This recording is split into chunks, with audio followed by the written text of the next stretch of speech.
There we go, mate. There we go. Cheers. We're on. Thanks for coming in, mate. That's And, all it took a little while for us to get this one We are sorted. here. We are here, The though. stars have aligned, though. It took them to change the bloody... NASA had to change the horoscopes You're not so that bloody we could make it happen. I'm so, very, very glad I'm here, though. Yeah, Thank you it's very good. much. Thanks for bringing the sunnies in. It's Loving okay. them. I think you suit them Yeah. probably better than I do at the moment. That hot pink. That hot pink, yeah. It's really good on your skin tone. I love it. Yeah, yeah, perfect, perfect.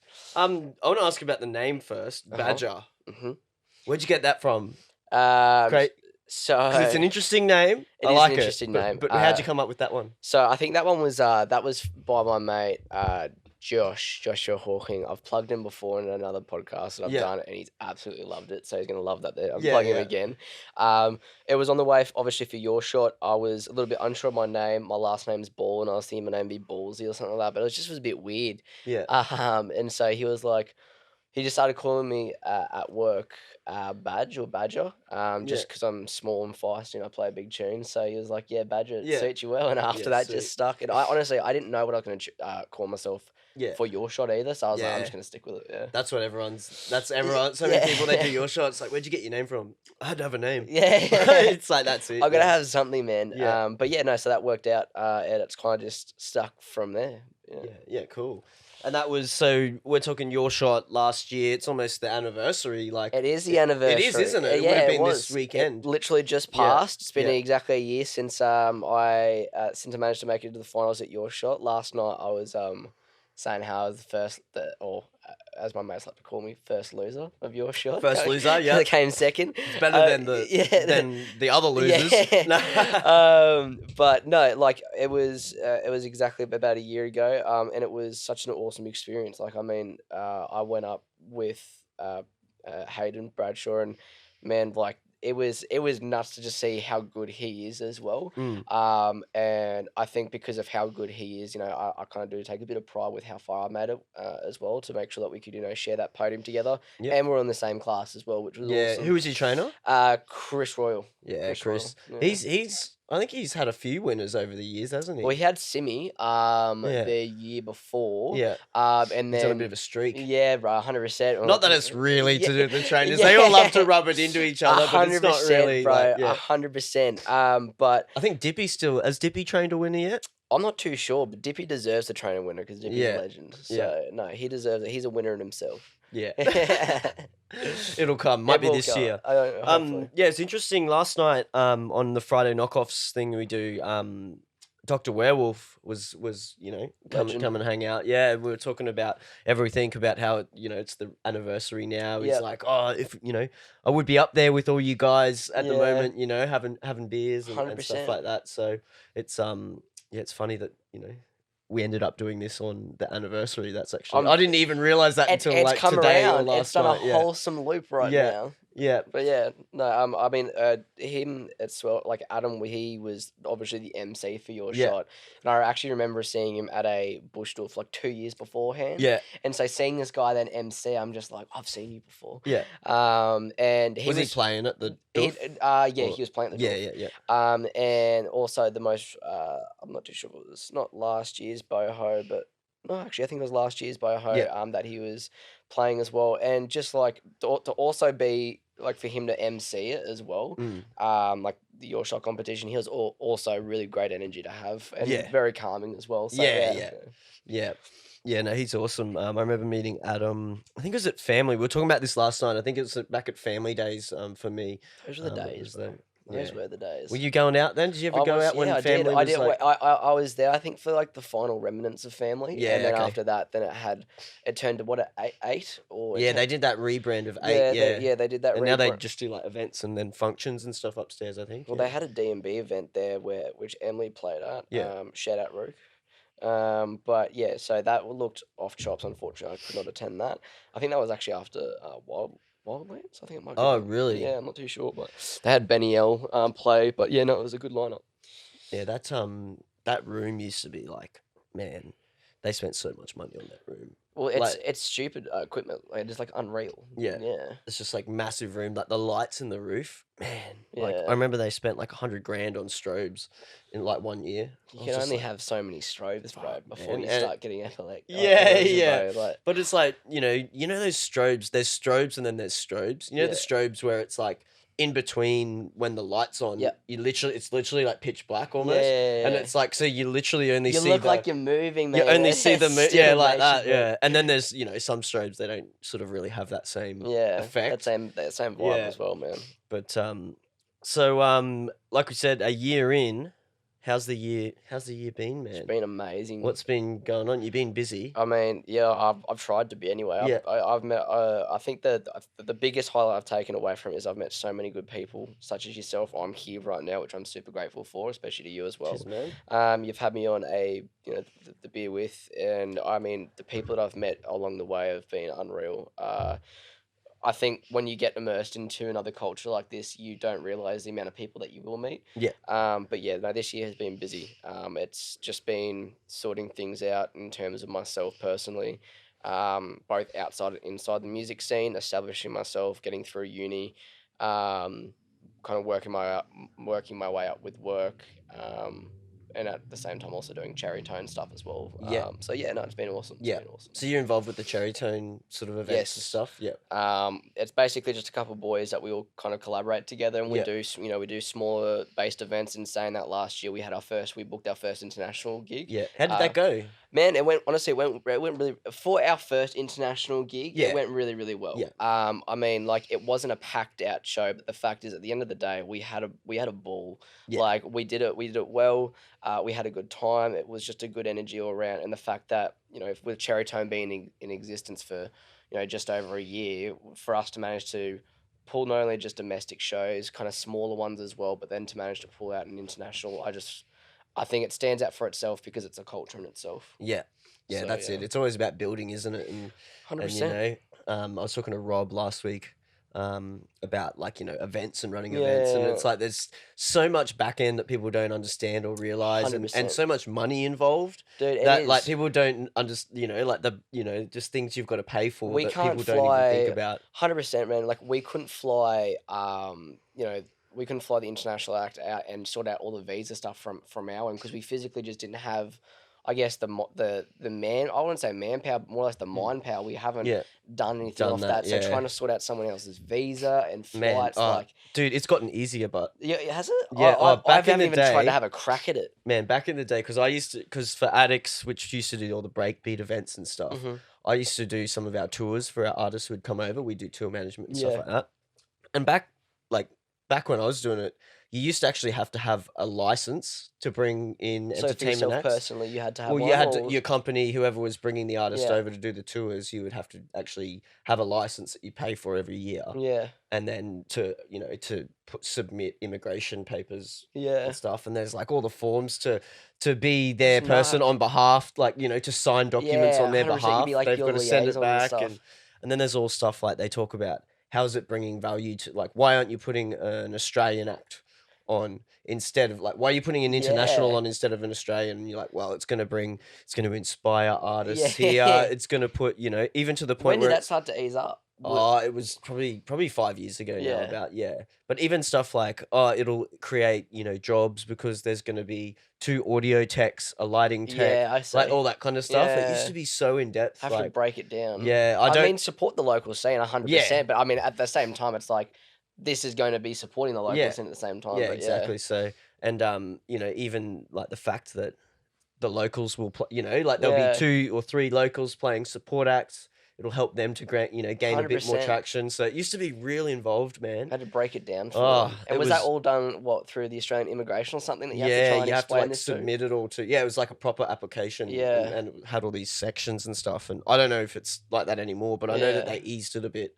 Yeah, hectic. It was. That sounds hectic, Yeah, dude. but it's interesting though. I really enjoyed that kind of stuff. Yeah. Bringing artists in and When did you make that? Did you make that shift, or like did you kind of just fall into that position there? yeah, because I was doing I already did our artist liaison stuff for our festivals and that, Yeah. and I was the assistant director of the company Sure. anyway Wow. at the end. So it was basically because artist liaison, is like doing flights, accommodation, transfers, like contracts, figuring all that out. And it was like, well, this is sort of the next step. Really. Yeah. It's the same thing, but it's just a bit more of the paperwork side of it. I mean, it's great. It'd be great on your CV as well. At the same time. I don't think it's on there. Oh, yeah. No, it probably is. I think I did it I did a few. I did like Martin Hauger's tour, Lady Wax, and that's whack. Yeah, I think it's probably only those two guys because we didn't have a heap of artists or anything we'd do. So. I mean, still, man. I guess the opportunity to be in that breakdown of how that all worked. Not to mention like back then as well. I think it's nuts as well hearing about. Because I used to live overseas, so I wasn't. Unfortunately, I wasn't a part of a growing Brisbane music scene for for over 10 years as an example. Yeah. But it's something that it's really cool to see how far it's progressed. And I always hear stories about things that were open, things that used to happen, and then things that are happening now. But yeah, it's interesting to know the like history and stuff, and it's like 100%. Venues and stuff. Like Oh Hello used to be the mono and all that. That's the thing. Nothing against anyone who goes to Oh Hello. Nothing against Oh Hello. Well, no one goes there now. Yeah, obviously not enough people went to Oh Hello, but yeah. Well, that's the thing is that I was never a huge fan of Oh Hello. I don't know whether it was because I wasn't into that kind of vibe of the music at the time. Yeah. But I know that it was a great venue, and I knew that it was run by. I'm pretty sure it was run by pretty good people. Yeah. But I know that I managed to be a part of the kind of the music scene, not necessarily involved, but just kind of a party goer when it got shut down, and there was just it was just like unrest. It was like, what's going on? Why is Hello shutting down? I was a bit more upset about TBC shutting down. I was there for that closing night. Yeah, and how was that? Oh. So it was after Wildlands, and there was Wildlands, probably the best festival I've been to in Australia. Yeah, and they had So I had Green Velvet playing at the Met, and everyone was like, "Come to Green Velvet." I'm like, "Yeah, Green Velvet's sick," but they're doing Jordan Brando, Dennis Salter upstairs, and then they're doing. Then there was Lastlings, Motez, all like downstairs, and so I was supposedly Rufus was meant to be playing a few songs. And I was like, what's going on? I've got to be there for that. Be there, yeah. So there was the upstairs bit, which is the Flying Cock, and the downstairs bit. And anyway, downstairs was supposedly where Rufus was playing. So I went down with Daniel Festus. He was, I hope I'm saying his name right. He's a resident DJ at the Met. And he was like, hey, man, do you want to come down with me? Because there was a security guard kind of blocking both entrance points. And I was like, yeah, all right, sure. So I kind of ditched my mates, and I feel bad because I thought that they'd just follow behind me. Anyway, the security didn't allow them to, and I went downstairs. Then they locked off the doors right after. Oh, real. So it was just me downstairs, and it was Motez and Lastlings going back to back in the most insane techno set I've ever heard. Yeah, sick. It was beautiful, man, and it was just such a good send-off, Yeah. Yeah. And Loose Night as well, obviously. Anytime it's after a festival, it's going to be pretty cooked, eh? I mean, I've never seen TBC in a more cooked state. I mean, you might as well have licked the floor and gotten cooked because there was just that many fried units there. But I mean, it was good. Nonetheless, it was a good vibe, good energy. Everybody knew what was going. Everybody knew that this was the finale. Yeah. And I mean, there was Motez like drinking a huge bottle of champagne out of the bottle while he's spinning this unreal techno. Yeah. And it's just, I was just in awe. I was like, I've never heard techno like this before. Yeah.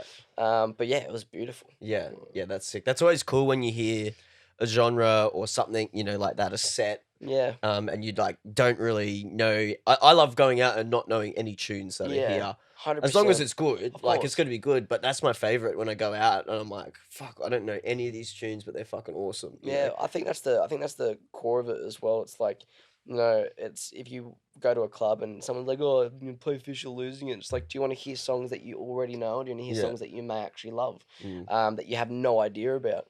So no, I think that's what was really, really good about TBC's closing night, and that it was nuts because Lastlings is their brother and sister. Okay. And the brother and it's weird because their vibe is so completely different. They're not actually a DJ group. They're kind of like live performance. Yeah. Okay. And he mixed it was just so whack. I've never heard anybody mix in like an indie, just kind of like more or less acoustic / alternative rock song in the middle of a set, let alone in the middle of a techno set. Yeah. And it worked so well. Yeah. I was blown away. And after that, I was like, I'm so determined to do exactly that. I'm still yet to kind of understand trying to phrase a rock song into a techno song. It's nuts, but yeah. But that's why, I love the saying, you know, it's easy to be a DJ, but it's hard to be a good DJ. 100%. And it's only a few become a great DJ, you Yep. know? And that's that exact thing, you Yep. know? Like, you've been doing it for a little bit now, you know how to mix and that. But it's Yeah. like, how did he do that? Like, you Yeah. know, even like when he's 100%. when it's like it's that next level of sort of Just DJing and understanding stuff. it It's like, as how do you well. do that? Like, how do you mix a rock song into Uh-huh. a techno song? And you know, I suppose it's just experience Yeah. and talent, I suppose, as Yeah. well. You know, 100%. Practice, practice, practice, I guess. Like, yeah, I guess it comes down to song selection like anything, but yeah. yeah. How much do you practice nowadays? Well, I managed to Do you pick up. do you practice much or? Honestly, I should be practicing more. Like in my Everyone says that. yeah, Everyone does say says that. I think in my head, because I want to. I mean, like DJing for me is something that like I would like to keep and continue as like a side thing that I do. Yeah. Like at the moment, I'm still focusing on what I want to do externally as well. And of course, if everything aligns and you know DJing and producing music takes me on this huge path, and I'm there for it. Yeah. But in saying that as well, like I think it comes down to the work ethic, and I'm not practicing every day. I'll be practicing every week. Yeah. But in saying that, I feel like I should be practicing more. And you're actually getting someone on after this who is probably one of my biggest inspirations for practice wise, and that's Yeah. Greg. Greg. Yeah. Greg practices every day, and Yeah. and he is, and I'm happy to say this on camera and on this. He's probably On the record. on the record. He is probably one of the best DJs I've actually physically witnessed that's been in front of me. Yeah. He's mixing. I was really ability. impressed with like when he, you know, when you guys played he's nuts, here. Yeah. man. He practices every day, and every time I go over to his house and he plays tunes for me, there may be tunes that I've heard, but he spins them, he double drops them. The way that he does it is just it is beautiful. It is Yeah. what you want to see as a DJ. But I mean, it comes. Yeah, I can't talk highly enough Yeah. of him. He's a bit of a loose cannon, but I can't talk highly enough of Yeah, him. yeah. And these are working together even. It's nuts, man. It's Yeah, so funny because it's that's just like funny I'll as. be like doing my thing, and then I'll be like having music playing, and I'll like find or I'll hear there's just this really good beat, and I Yeah. can just look to Greg. I'm like, Yeah. Greg, do you want to hear this right now? Yeah, yeah, you gotta check and this vice out. Yeah. versa. So no, it's awesome working with him as well. Like I said though, loose cannon. Yeah, yeah. So yeah. Yeah. Yeah, he loves a bit of a party, so that should be interesting. Today doing the back-to-back podcast. I've done that I've done this before Yeah. where I've done 2 in a row. How many beers have you gone through doing that? I don't know. I think I was pretty good though in that one. Uh-huh. Like I was pretty sensible for the first one Yeah. because I knew I had another one to come afterwards. Yeah. Um Then did you kind of like let loose a little bit more or less? in the Yeah, second? and the second one, it's like, oh well, you know, as long as I don't get too smashed. Yeah, yeah, But probably did. I can't even remember what You- episode that was. It was ages ago though. But yeah, so that's going to be interesting. Got Roger G coming in Roger afterwards, G, which would be Djing. pretty I had good. no idea that his name Roger G is literally just Gregor. I know. Like, it did my head. I was like, Yeah, I know. Yeah. Did you figure that out for yourself? No, or- I asked him. Like we asked him one time on Friday Knockoffs, and he was like, "Don't you know it's like pretty?" He keeps chill." that. You know, that's what he leads with. He's like, "What didn't you know? No, I didn't know. What didn't you know? No. It's not Da Vinci. I'm not trying to figure Yeah, out your it's name. Gregor, and it's Roger G. Like, yeah. Yeah, that's an interesting. But that's cool. That's a cool name. It is a Roger good- G it's a really cool sounds name. dope. Mm. So, what got you into music then? Like, what got you? What made you? You even got the YourShot socks on. I'm officially repping the merch, which it's done by Barnacles as well. Yeah, Barnacles yeah. merch is off. So off jokes. what made you enter that year? How did that? How did you find out about it and sort of get involved there? So I found out through Simi, through Scram. Yep. So you Um, knew. I Scram knew, already, I knew Simi beforehand, and she entered it and she won it. And it was she's one of those people who it's such a beautiful, great energy that she gives off, and it's almost like I watched her do it, and I was like, I want to do it. Like, Yeah, like I wanna I do feel that. like I I can want to do have that. a crack. Yeah. Yeah, I want to have a crack. Like, I want to give it a go. And yeah, no, it was something that I was fortunate to obviously get accepted into. There was, I think there's something like 3,000 people registered, then only 1,000 people rocked up on the day, then they had to cut it down even shorter. Yeah, it's like 100 almost. Isn't Yeah, it, it or was about something? 120 people altogether. Yeah. That's including, duos and wild stuff. cards Yeah, and and the stuff wild as well, cards, yeah. exactly.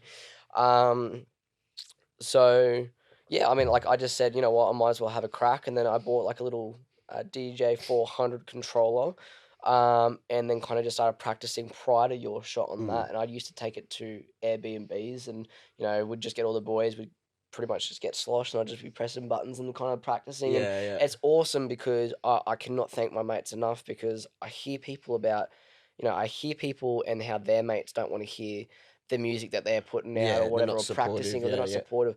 But my mates are like, yeah, bro, play another tune, play another Yeah, tune. yeah, they're all about it. Yeah, no, it was and Makes all the difference, doesn't it? it does, and Yeah. it was I can't thank my mates enough for where I am right now.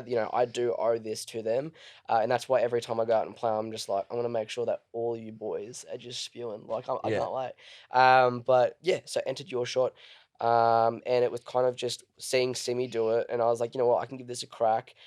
And about 8 months prior to me going into your shop, I heard her winners mix. I studied it. I listened to it, 20 odd times, wrote down notes on it. Yeah. And then I kind of took it from there. But when I actually entered your shop, I didn't actually, in my head, I wasn't planning to win it. I wasn't planning to try and even It's make just like, oh, friends. let's do it. Yeah. Let's do it. Give But it a crack. it was weird because as my training progressed, I think also like Hayden actually kind of oomphed me a bit more as well, because I saw how much heart he had into it, and it was quite inspiring. Like I love the guy, and he's got good energy. And I remember there was a time where in my head I was like, I'm just gonna play whatever.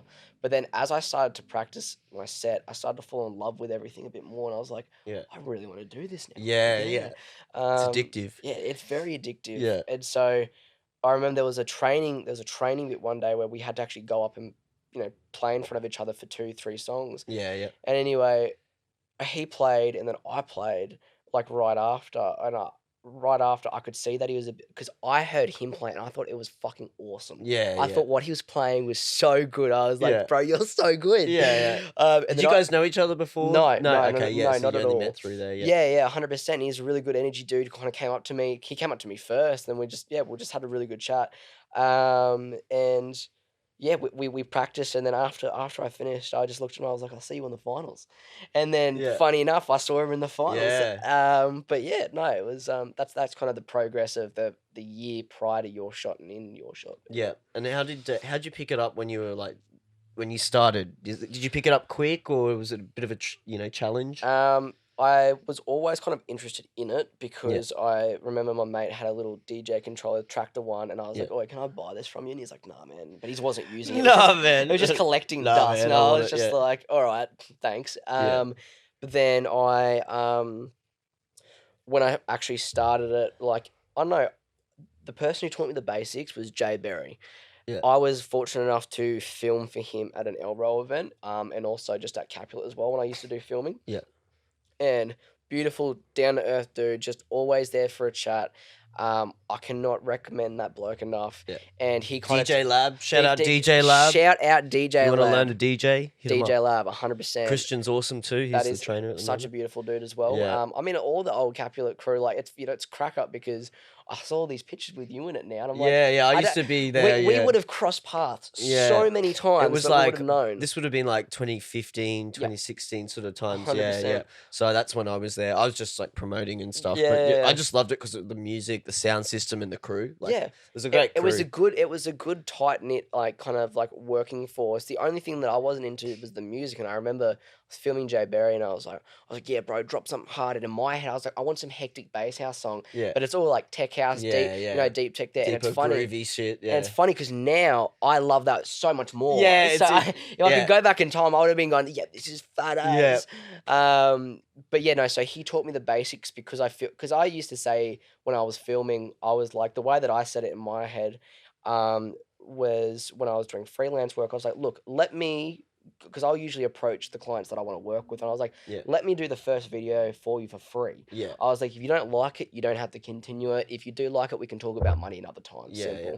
That way they get a feel for it, they get comfortable, they don't feel like there's some locked in obligation. They've got there's nothing to lose. Yeah, either. exactly. They're like, there is well, nothing we either to get lose. a dope video, we get a shit video, but we haven't paid Exactly. anything, And so- also they've got content. Even if it's just a clip, they've still got content. And so kind of that was always kind of the promise with my freelance work that I did. Yeah. And because I did that for Jay, I actually started to just consistently do free work for Jay just because I actually didn't mind just chilling with him. And then afterwards I was like, hey man, like I was actually keen to learn how to mix. And he said, okay, well come over and I'll teach you. I'll give you a few free lessons. And he did just that. And then after that I kind of picked it up, and it was just like with anything, just practice. YourShot helped a bit. I mean, YourShot gave you the foundation, but at the same time, it also teaches you to read off the RX2 screens, which is like, instead of rather just hearing the beat. So it's a bit hard to break that knack, but once you do, like, it's just practice makes perfect, man. Yeah, it's with everything. Yeah, I remember when I first started, I used to do like 2 hours a day. This is, like almost every day, at least during the week. But get you into it. This is back when I was living on college at uni and stuff. So I'd just be in my room, and sometimes I'd even leave a party that was like in someone else's room, go and mix for an hour, and then come back. True. Like, because I recognized really early that if you want to learn, like if you want to drink while you're, and this is a tip for everyone that I haven't really given to a lot of people, if you want to learn how to drink and mix, because when you go out, you usually drink and mix.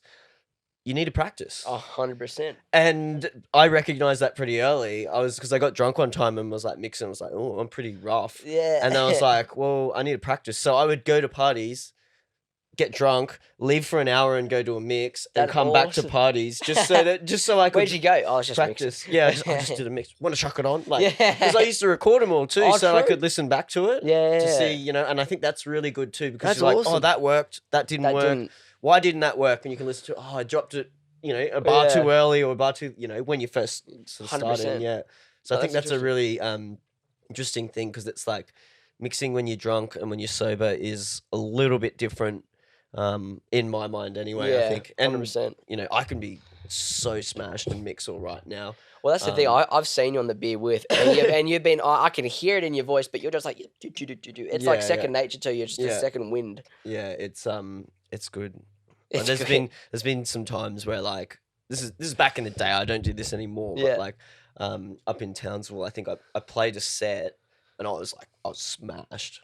Would have been like a 1 o'clock. It was like just a headline sort of like slot, but I was trolleyed, man. And the security comes up after my set. I'm packing up. They're like, "Oh man, management said you got to go away. Like you can't stay." I was like, "What? Really?" And they're like, "Yeah, you got to go." Like, and I'm like, "Oh, all right, like whatever." What do you mean? I was like, "I'll just drink the decks." I was like, "I'll just drink water." Like, and they're like, "Nah, you got to go." I was like, "Fuck." Far so like, out. they take me like to the door, and I'm like, strategically, I was like, "Oh, I forgot my bag. Fuck, I'll just go grab it." They're like, "No, we'll go get it." I'm like, so close, so close. Yet so far. I was just gonna go and like sneak off and like try and hide in the club. So close yet so far. Yeah, and I think I just went next door anyway to the.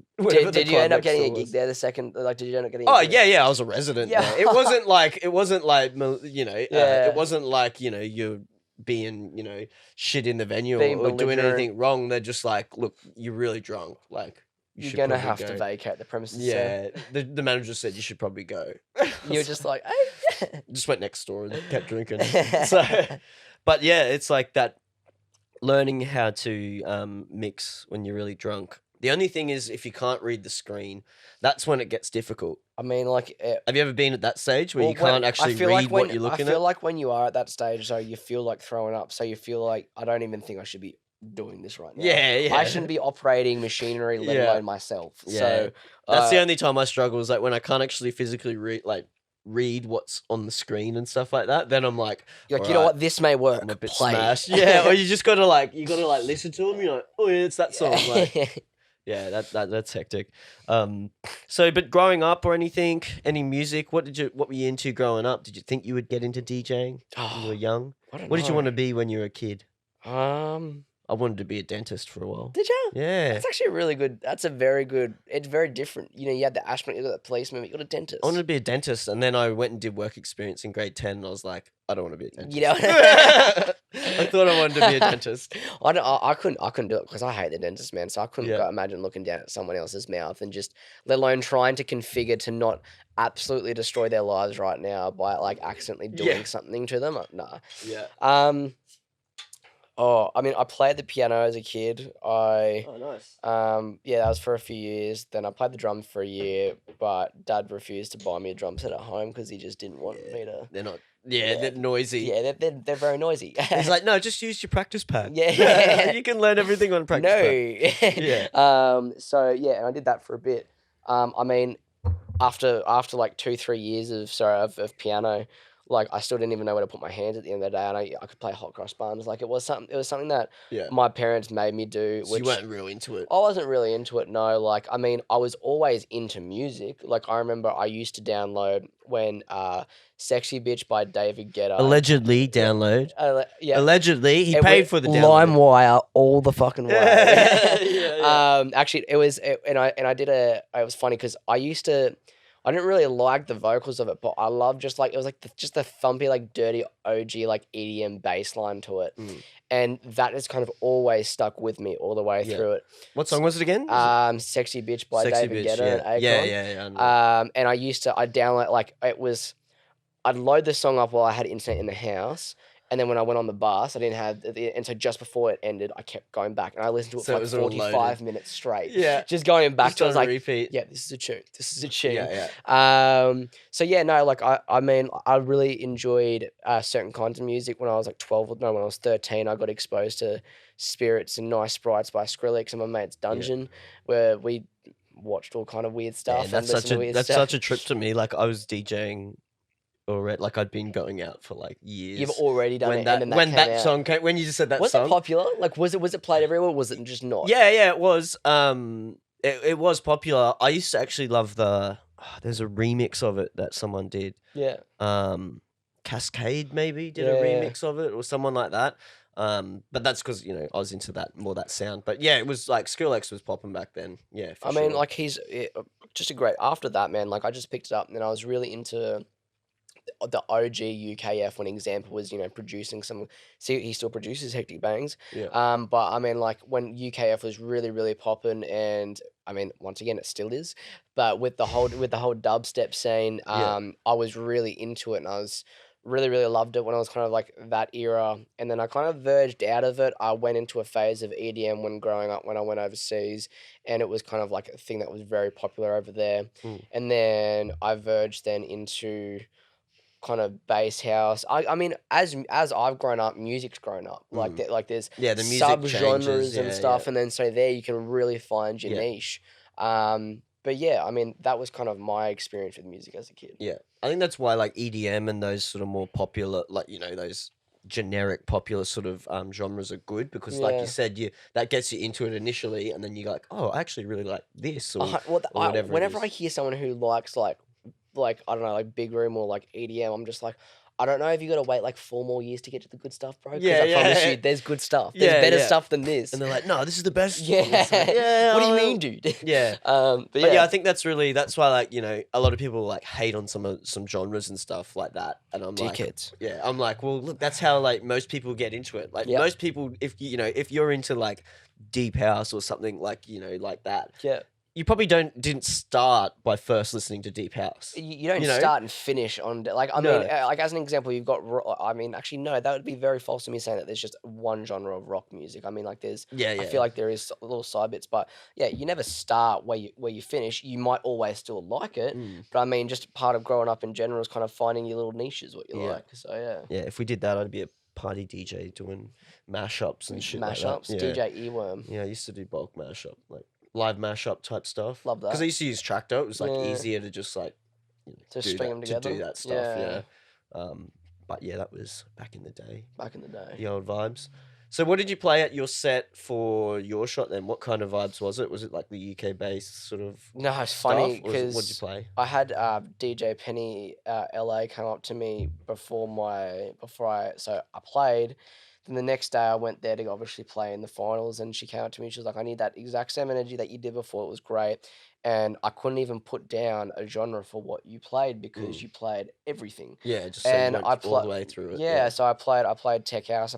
I started with I think it's Anyway by that song that goes, time after time, I tell myself. That's a Calvin Harris tune? That's not a Calvin Harris tune. No, Anytime. No, but I remember it used to be... Anyway?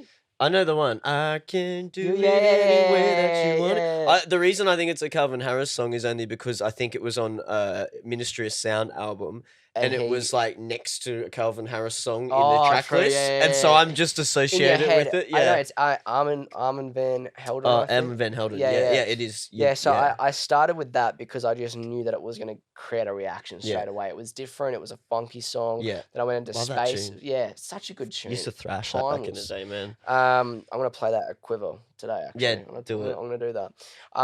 And then I played Space Funk.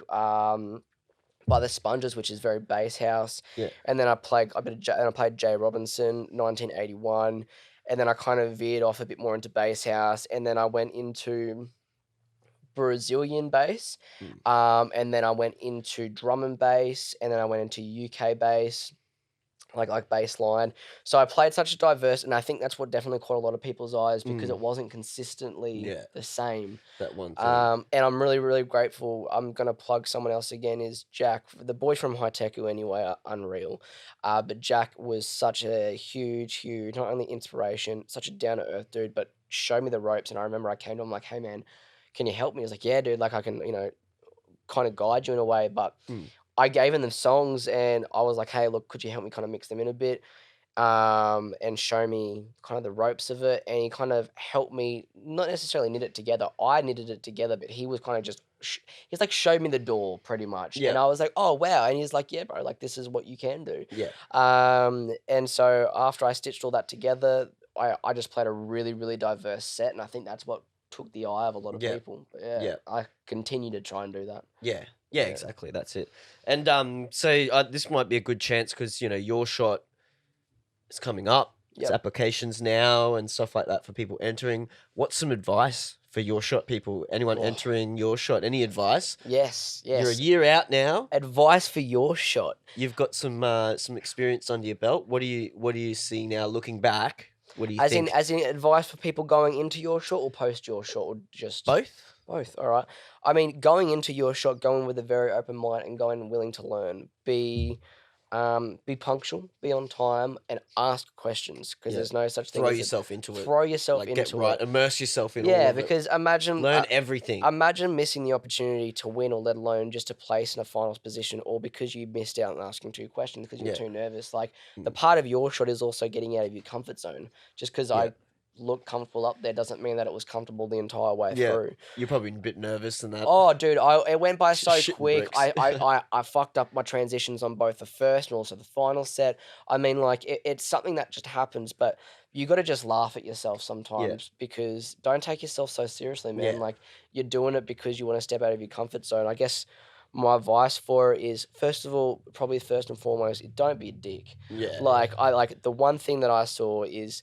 not the one thing I saw actually. There was just a very small handful of people who were, participating in YourShot, who were just dickheads, and those dickheads I've never seen in the music scene ever since for today. Yeah. Like since YourShot finished, never seen them. Yeah. They just don't last. Yeah. The second thing I'd probably say is, like I said, just be open. Be very open to learning and asking questions and throwing yourself into it. Yeah. The fact that you're even signing up for YourShot, good job. The second thing is you might as well keep the ball rolling and do something that scares you a little bit. And if asking questions is that, then go for it. Yeah. I mean, they said to me, or they said to everybody at YourShot, they said, you will fuck up on the day. Yeah. And the thing is, in my head, I was like, nah, I'm going to just practice so much, I'm not going to. Yeah. I actually don't think, I honestly, I reckon probably Hayden didn't fuck up because it was just perfect. Yeah. I didn't hear his actual first one compared to his final, but it's okay when you fuck up. It's okay. Just smile because they will mark you better. Because I remember I pressed Q on a song midway through my set and it went quiet. You could have heard a pin drop. Yeah. And I looked so shocked, but then I just hit play on the next song, smiled, and it was just perfect because it kind of rolled in and I got marked higigher for it. Yeah. So, it's okay if you fuck up, man. Like, you're because not that's perfect. a skill in itself. It's to play it off. You are going to fuck up at a gig. Yep. In a set. I've done that several times. Probably quite often. Even post YourShot. But I mean, with post YourShot advice as well, I would say that probably keep the ball rolling because you already have exposure. Yeah. You already have exposure from playing. You already have hot leads from playing and making, new connections, and get yourself out there. The one thing that I used to ask is, how do I get a residency gig, dude? Or like, how do I get to play here? And it's just like, go there, make friends, like speak to people. You'd be surprised. There is, I heard quite a lot of mixed reviews about the music industry when I came in. It's like the music industry's fucked. It's fucked. It's fucked. But then coming into it, I can definitely see all the negatives about it. Yeah, 100%. Like you've got some proper dickheads. But in saying that, it's like you've got really lovely people who actually care. Yeah. So, I mean, make the friends, make connections, and don't be scared to do that, because a lot of the time, like, we're just, what I've realized with DJ, they're just normal ass dudes who just know how to work a controller. Yeah, Like that's the thing. Just normal ass dudes who know. And Sam Williams Swills said something that resonated with me so much. I don't think he actually realized that it resonated with me so much. Is that once you know how to DJ, you know how to DJ. Yeah. But it then comes down to you as a person. Like, are you a good person? Like, is your energy good? Do you carry that on? Yeah. Because that gets transferred. That gets transferred to your sets. That gets transferred to your interactions. But the crowd and everything like that. 100%. It's like I always say, like, or someone told me ages ago, they're like, if you're not having fun, they're not going to have fun 100%. when you're DJing. And that's why, that's why I'm usually right into it. And, that's why I see you get right into it when you play. Other guys as well, like, like Hayden, for an example, he gets into it. I really enjoy Lurk's energy in his sets. There's like a heap of guys nowadays who are just like right into it. And it's, it does make a difference. It's that energy and that kind of stuff. And, 100%. like there's been times when, just last year when I like played at Pro and I was only doing like a warm-up set. And I was full into it. Yeah, like, dancing up there, like getting to it. There's hardly anyone. And like I came off afterwards and like a heap of people came up and they're like, man, that was awesome seeing you up there like that. And just like you were so into it. I was like, yeah, man, I fucking love it. Like, and it's you do it for a reason, man. Yeah, I think that makes a big difference. And people don't like if you're a DJ who doesn't really do that, I think you don't actually understand the power of it until you do that. Yeah. And it doesn't suit everyone's personality and genre of music and all that kind of stuff. But I think it's something to consider, especially for YourShot. Yeah. Oh, yeah. Because you get marked on, so you could play the most perfect set. Yeah. But if you have no crowd control or no crowd energy, with me, the reason why I fucked up so many transitions in my first set is because I was dancing too much. Yeah. And I actually think I probably danced a little bit too much in the second set as well. But I just loved being up there, man. And I mean, like, as long as that they can see that, and as long as they can see that you're not there just to, I don't know, just they want to see someone who's passionate to be up there. And look, and excited. You don't have to be there in order to just win it. You can be there just to get out of your comfort zone. And guess what? Good on you. That is awesome. That fact that you're actually doing that, and I'm proud of you. Yeah. But I mean, like, I just think it's whatever energy you can carry up onto there, because if you're there for a reason. So make it enjoy worth it. Enjoy it, and look like you're enjoying it. At least attempt to, bro. Yeah. At least try to put a smile on or something. 100%. Yeah, that's really cool. I need to go to the toilet quickly, so let's have a quick break. Yeah, we'll be back. Yeah. It's the beer, man. We're back. They're excessively small. Yeah, I know. I noticed that. I was like, I was like, oh, they're gonna fit on my head when I like put them on like earlier. They're my little brothers, and I was like, bro, can I use these? And he's like, yeah, right. Keep in mind, he's 12, so they're too small for him as well. But it's just the fact that it's like my little brothers, so they're probably a little bit tight. Yeah. Oh, we're wearing the sunnies of Badger. Badger's brother. Badger's brother. The little Badger. The little Badger. Little Badger. I call him that from now on. Yeah, the little Badger. Yeah. So we were just talking about like, advice for people, and I want to know how it was for you when you came straight out of YourShot. What was your first gig after that? How did that happen? And sort of, how did you sort of adapt? Because it is quite different. It is. Playing in a club than playing at YourShot. I mean, Chris brought Simi. Chris brought Simi and one of the boys. I think it's a duo from Dimes through, and basically Jaden or Emmett. Yeah, and their advice was like, well, no, they're not their advice. Chris was like, well, when you finish your shot, you'll be competing with us for a gig. Yeah. And I was just like, oh, okay. He's like, oh shit. Yeah, I was just like, I didn't think about that. Yeah, I had no, like, and that's the thing, when it kind of hit us that, of course, like, you are, like, it is a hard truth. But when I got out of it, you know, I was a little bit, obviously, like, just a little bit disappointed that I didn't win, but whatever, I didn't know where I'd be. Yeah. And the first set I got to play was at the Met. And I remember saying, when I started doing everything with music, I was like, if I can play at Coco, just once, I'll die a happy man. Yeah. Mate. Sorted. Yeah, and it was my first ever set. Now you got to have the next goal. You got to step it up now. 100%. I feel like if I share too many of my goals, then a lot of it won't come true. I just want to keep. Yeah, but you got to make yourself accountable, mate. I so do. maybe you should put them all out there, and then that way you like see what accountable comes back. for it. Yeah. But yeah, so Simi had a Screaming Friends night, and then she got me. Yeah, she got me to play, for that, and that was the closing set. And dude, when she closing set. Yeah, that would have been dope for your first set. When she messaged me about it, like, I don't care that I'm saying this on camera right now, but I was in tears, dude. I was so stoked that I not only had a gig, but was just the fact that I could play at the place that I've always wanted to play. Yeah. For my first time, and I was beyond words. I was ecstatic. It was I had such a good time. Yeah. You just like. Yes, I was. You're just sitting there. I was in the car, right, and it was my partner and I, and we're sitting in the car, and we're about to go to Woolies to go buy something. Yeah. And I get the message about it, and I'm talking to Simi about it, and she just like, you know, she's doing to come on board, and I'm like pretty much like in tears, and as I'm walking into like Woolies, it just looks like we've just had a domestic or something. Yeah, but really, like, I'm just head over heels. I'm just so stoked. But yeah, so that was my first opportunity after, like, you know, post it. Even still, you know, there was people that I knew at YourShot that didn't even have a gig for quite a few months until something kept on happening. But that's what I mean about keeping the ball rolling. Like, it's so much, and you know, it's funny because every post YourShot, you'll see all these artist pages be created, and then they just die. I mean, a general rule of thumb is, you know, I think it's like something like 80% of businesses fail within the first 18 months. You as yourself are a business, so keep that going. But I mean, if it's not something you want to do, you don't do it. Yeah, that's it. Some people are just sort of like, oh yeah, it was a bit of fun, but I don't think it's not my vibe. But yeah, so yeah, that was my first gig post YourShot. And then everything after that, it was kind of just like a work in progress.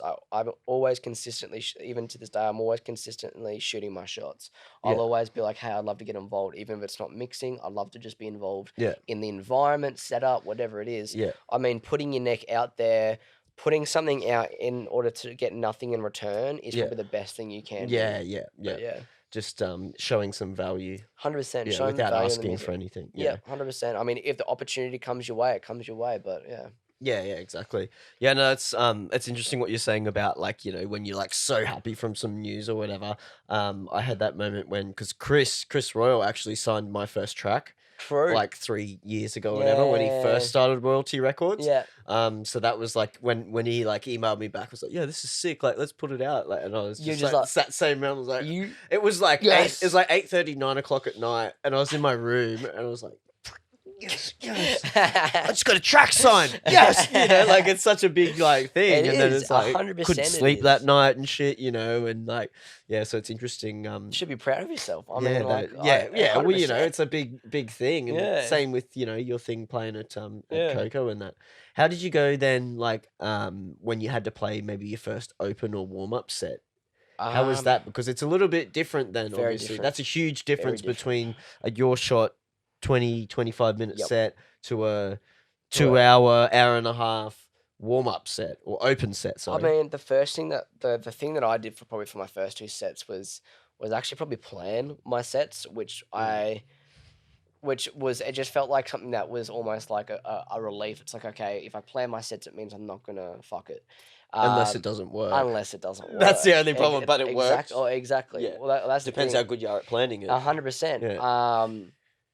But I mean, like I don't know, like for my opening sets, the way that I'll always see it, and I remember there was a post, I think it was by Carnage or something that he tweeted, and it was like, if you're an opening set, like go Hundies, like thrash it, dude. Like you don't know who's there, but I'm just like, fuck that, dude. Like build the night up. You know what I mean? It's like, about a team effort. It is a team effort. It's not individual people playing. You know, yes, it is, but at the same time, it's a group effort to make the night. That is what it is. It's not that being the DJ isn't about you. It's about the crowd. Like, I mean, you can make it about you and involve the crowd. Yeah. But I mean, like, unless you're selling ticketed shows or they're coming to see you and you're headlining, specifically, it's not about you. Yes, 100% it's about you. But I mean, for the warm up sets, it's like I'll find out who the headliner is. Yeah. I would do a little bit of research about the vibey players. I might even message them. I remember for my Stockies gig, I was like, JX Jackson was playing after me. Yeah.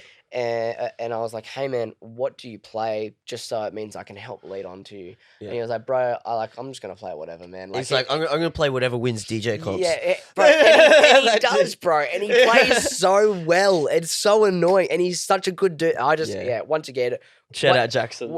Jackson, it's one of those people once again who you meet in the music scene who is just a beautiful person, and there's so many other people like that. But I mean, I just tried to find what that was like, but at the same time, even when I do a warm up or a closing set, I'll do what I have to do in order to kind of to tick that criteria, but I'll always add my own flair onto it. It'll always be something that that will be something that I will do. Yeah. But yeah, I mean, compared to the YourShot, you have 25 minutes to fit in as many songs as you can. Basically, yeah. You got a warm up set, you can play an entire 5-minute song if you want to. Yeah. Like, you know, the especially if it's the first song of the night. And exactly. There's one person in the venue. Not even that. And he was like, I mean, that was for one of my Mason and Friends night at Coco. It was the second time I played at the Met. It was an opening set, and I had all these tunes, and I was like, I want to play all these tunes. Yeah. But there was nobody in the club. Yeah. And it was because I was just opening, and I was like, all right, well, I don't know what to play first, but I just kind of played what I had to and play what I did, and still had a really good time. But yeah. Do you ever and I suppose this is more for you, but you've got experience now, but other people who are starting their first open or warm up set, I always think about what would I want to hear if I came in at 9 o'clock. Realistically, what would you want to hear? Exactly. If it was you, what would you for want to me, hear? something groovy and funky, not too upbeat. Like a 120. That's me. You could sit on a beer and be like, oh, okay. And just like with a cool bass line, maybe some like vocals or something in there, but nothing. I don't want anything hectic. Yeah. I'm not after anything. Something I can just listen to. Maybe go, oh, this is cool every now and again. But that's what I try and do. Like put my mind in 100%. someone. Like, oh, I'm walking into the venue for the first time of the night. Yeah. What would I want to hear as I walk in? It's a good way to think about what your 100%. your people. I mean, everybody is different in that regard, and at the same time, though, it's like you don't want to be spinning like 140 A trip, like 140 BPM A trip at like 10. Like like you want to be able to like unless it depends on the venue too. Also depends on the venue. Like very very true. Yeah. I mean, when we had the international act and we went and played it was at Sub Rose that we booked it, and I mean it was a predominantly baseline event. But the thing is, I said to the Cherry Tone boys, I was like, well, everybody's gonna get sick and tired of baseline if you're playing it for like 6 hours straight. And I was like, put me on an earlier slot. Help me build up the night. I'll play some really funky tech, some really groovy bass house, and then we'll kind of take it from there. And it worked. So I mean, it's always good having a variation, being a little bit different, and kind of building it up. It should be it should be continually going up rather than just like red bar. Or I even don't mind in those warm up and open sets, like doing like peaks and troughs kind of things. You know what I mean? Kind of tease people for what the night's gonna happen. And back in the day, I used to I can't remember who told me, but they told me about like it's called rotating the dance floor. Rotating the dance floor. Yeah, and it's like when if you're in like bars and venues where they're trying to actually sell alcohol, like that's how they making money. Yeah. It's like you'll like build it up and then you'll drop it back to something that a lot of people will know, but it's like a little bit slower, down tempo, not as heavy or hard. And so then like the people who are right into it dancing will go, oh, I'm gonna get a drink. And they'll go get a drink, and then people who are drinking will go, oh, I know this song, like, and they'll sort of get the head nod on the tap, and then you build it up again, and so you bring those people, and so it's the way that you get those people off the dance floor to get a drink and bring new people in, and you rotate it around. Yeah, so it's something that back in the day, bars used to really strive push. for it. If Well, you if you could do that, that was really great because they would then, getting into make it. money. No, that's smart, man. I've never honestly looked. I mean, like, it's always been like tunes that you want to play. Like, yeah, the crowd's gonna love to hear. Yeah. But I think it also comes down to just knowing your music as well. Yeah. And it also it depends on the crowd, who they are, 100%. and it also depends on the venue. Like some venues, that's not what they're about. No, They're not just trying to. They don't want to.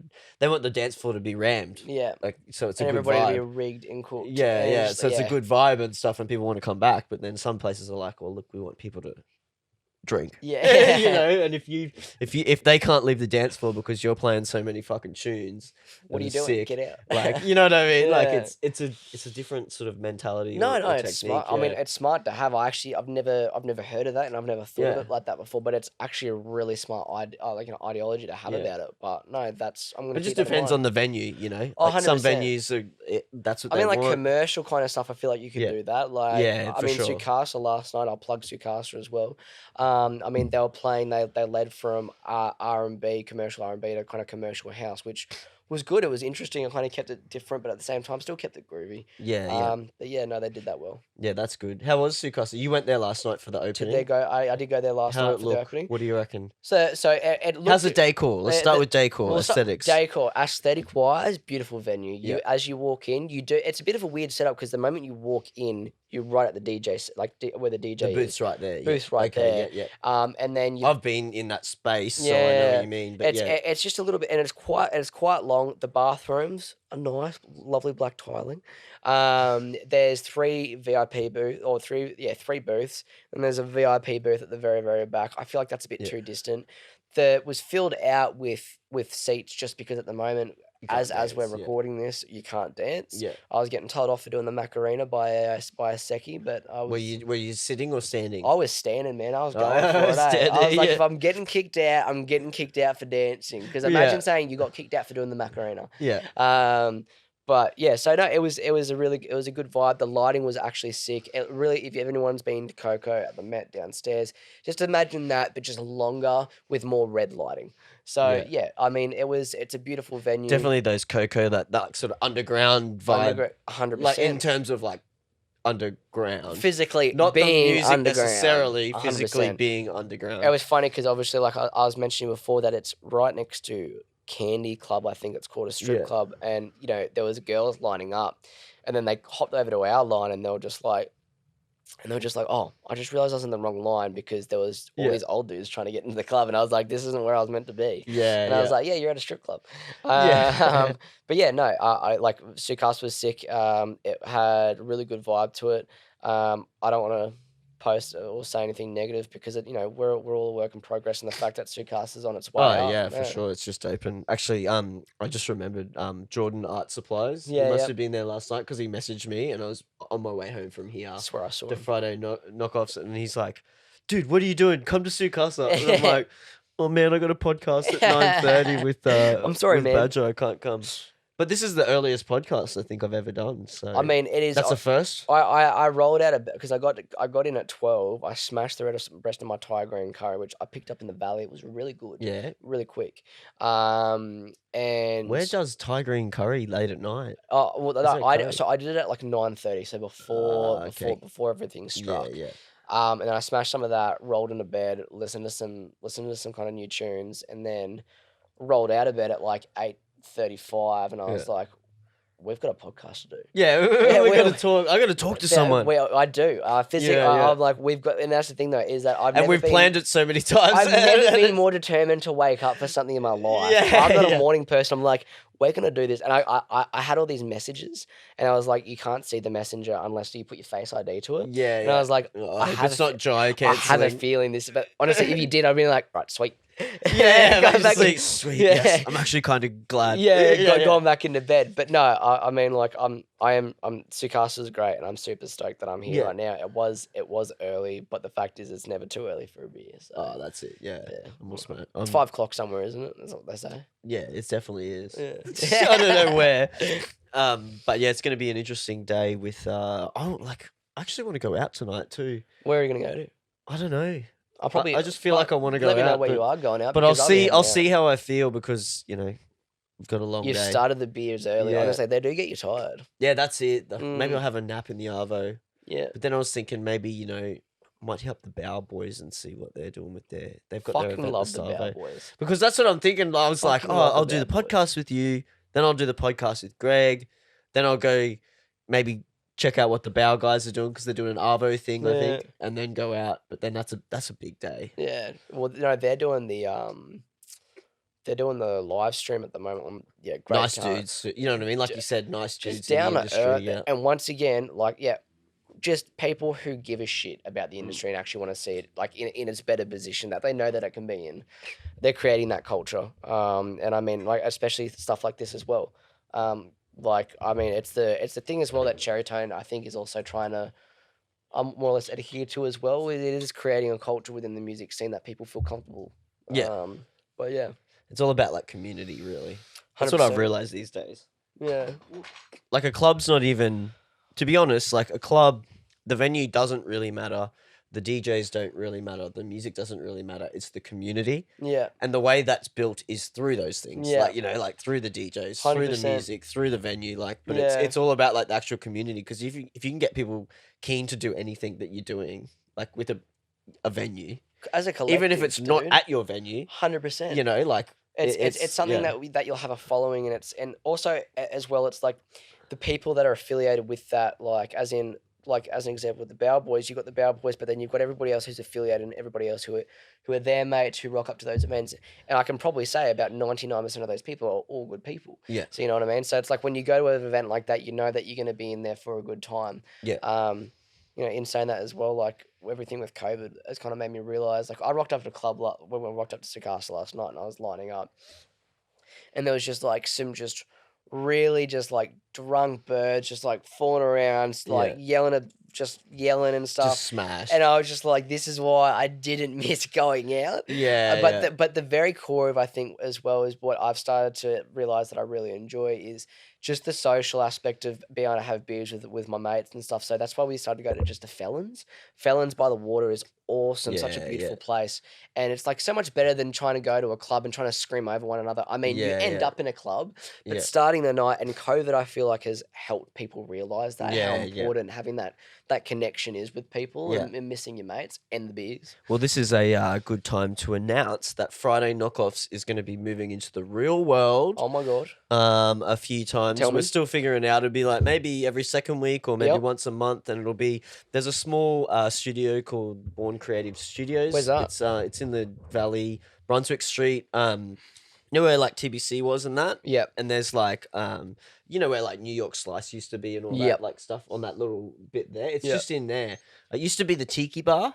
Yeah. But now it's a barber shop during the day and then converts to a bar and that at night. What? And they want to do like live music. They've got decks and stuff like that. So I want to make it like sign me up. Say 8 till 12 Yeah. on a Friday once a month or every second week. And it's just somewhere where you like go and have a few drinks. Yeah. Catch up with people. Anyone can come. And then everyone can go where they go. You know, if you're playing a set, come in at 8 for a beer and a chat and then fucking well done. Go out, you well know, done, like, bro. so I think that's it'll be a cool, like, just like you said, a social thing where you can just anyone in the scene or whatever can just come and have a drink. You've got frequencies here, which frequencies is amazing. Yeah. And then if you can imagine just taking this though, but just literally it being at a bar, you've grown it, man. So, and it'll be like cool to just like, you know, people who are in the scene, if you're going to play a gig, why not come for a beer first? Everyone, like, that's the place where we go and have a drink. Man. And, you should definitely plug that for your shop people as well, is that you should be hitting up this bar because, I mean,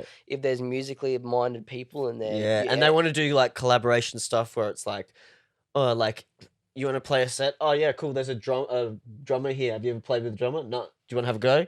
Like, you know what I mean? What? Or here's a sax player come in. Like, do you want to, sax player would be sick. You want to DJ, you know? Like, and just, like, really creative and collaborative sort of space where you can do whatever you want, really. And when's that starting? I've got to see. I just went and had a meeting on Friday yesterday. That's far. So that's awesome. We're just trying to organise it, but I think it'd be really cool because, you know, the Friday knockoffs, the virtual sort of like chat thing was really great when everyone was sort of locked down, but now everyone's, going out and can do Yeah. things and go and see people. It's like, No, that's well, now we awesome. need to make something like, You in do, bro. person. Yeah, it does, and that's the thing is that you've created this culture now through COVID. You know, you've found an opportunity. I was on LBM's podcast last night, and I was like, with every downfall, there is always an opportunity. Yeah, yeah. So I feel like this right here is that very opportunity for Yeah. yourself, and that's awesome, man. And Yeah. I mean, you've done such a great job with this. Not to mention now that you can expand it post COVID as well. Yeah, yeah. So that's awesome. I'm really keen to see how that goes. Yeah. Get me on there. I want to. Yeah, for sure. Come down. So the LBM podcast, Yep. what, tell us a bit about that, because I haven't actually watched or seen or listened to that at all. Is that talking? Is it music? Is it a bit of both? I mean, it's a bit of both. Like, we don't do anything music necessarily related. Like, we discussed music last night. LBM is really cool. LBM was where I kind of started with my filming. I used to film for them when I was doing the film for, it was just Lennon and I, and we were filming. Actually, no, it wasn't just Lennon and I, it was a few of us. Yeah. And we were just filming and kind of having just a good time with it.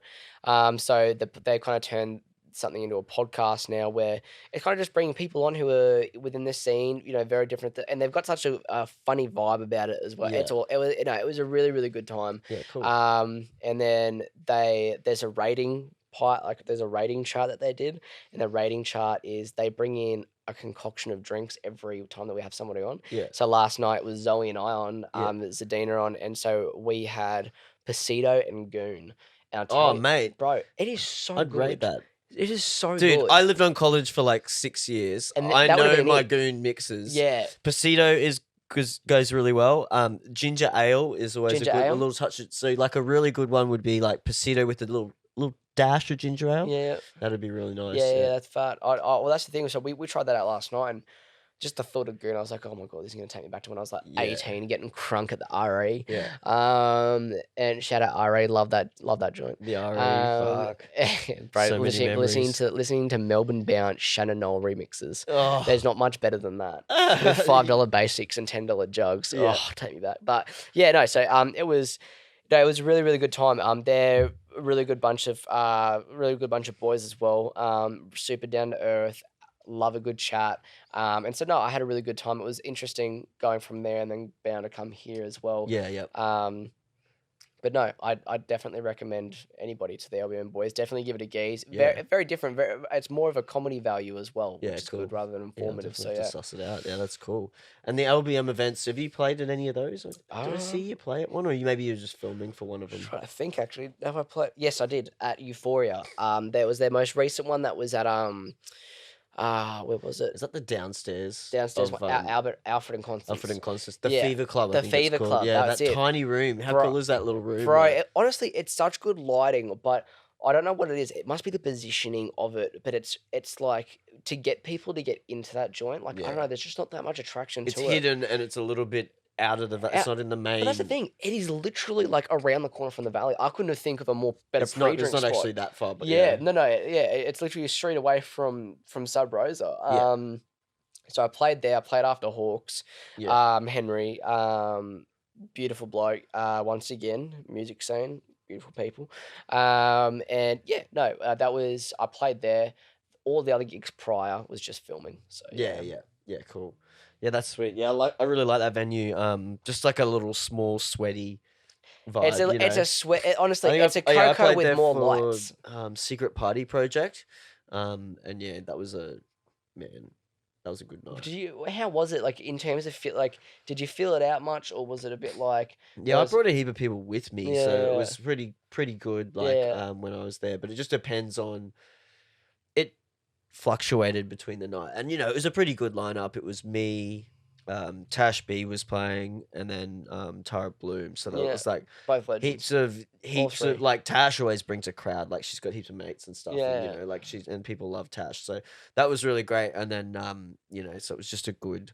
And then I had pre-drinks here, so I think I had like 15 people. We were all in here like Oh, drinking wow. and stuff. I was like, let's go. Yeah. So we all came in here and went out together. So we had a bit of a little party. So I think I think it's good, especially with that. I've seen the Secret Warehouse project. Secret Party Project. Yes, sorry, Yeah, that yeah. one. I've not.